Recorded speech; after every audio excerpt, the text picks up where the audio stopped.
Dr. Plucknett. As some of you may know, I recently attended the Food as Medicine event in Bethesda, Maryland. It was sponsored by the Center for Mind-Body Medicine and Georgetown University School of Medicine. I want to share with you today a little bit about what I learned there. There were many fabulous speakers, including Dr. Mark Hyman and Dr. Cynthia Geyer, who both practice something called functional medicine. The general goal of functional medicine is to consider the root cause of a person's problem, and this requires more of a whole body approach rather than looking at the chief complaint or the main problem of the patient. It also requires less focus on treating the symptom by itself.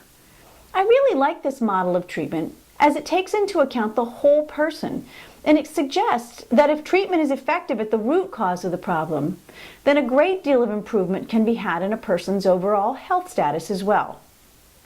And central to this philosophy of functional medicine is nutrition. A large part of what we learned at the Food and Medicine Conference has to do with the diagnostic testing related to a person's nutritional status. And this helps inform your practitioner and you as to where the deficiencies may lie. It helps also with creating a treatment plan that takes into consideration one's own diet. It makes perfect sense to me that what we put into our bodies can either make us sick or can make us well. Now I realize that different people have different nutritional needs. However, there are some important considerations for everyone. There's a great deal of information to be learned, and we will not be able to share all of it in this video. But what I want to teach you today are some general guidelines of foods you will want to consider eating and also having in your pantry. So let's have a look at what we have. We have buckwheat and black mission figs, as well as pumpkin seeds, and these are all great sources of magnesium. And magnesium helps with bone structure, and it's critical for glucose metabolism.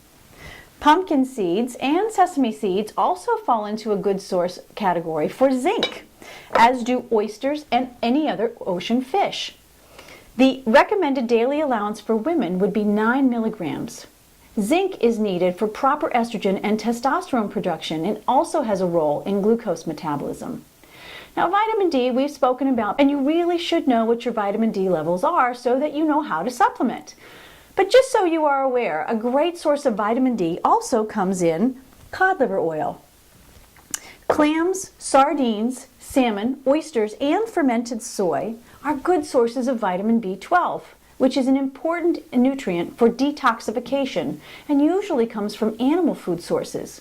Now, I know we've talked about eating less meat, but fish can be your preferred source rather than other types of meat. Your B12 level can be assessed with a blood test, which could be ordered by your physician. Brazil nuts are a great source of selenium, which has to do with immune, thyroid, and pancreatic function. But in order to get the amount that we need, make sure that your Brazil nuts actually come from Brazil. Red snapper, sardine, and eggs are a great source of selenium.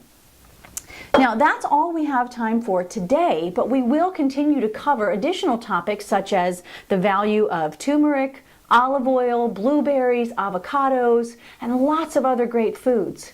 If you have any questions, comments, or other topics you'd like to know about, please make a comment below. Eat to your health, and we'll see you on our next video. Be well and eat well.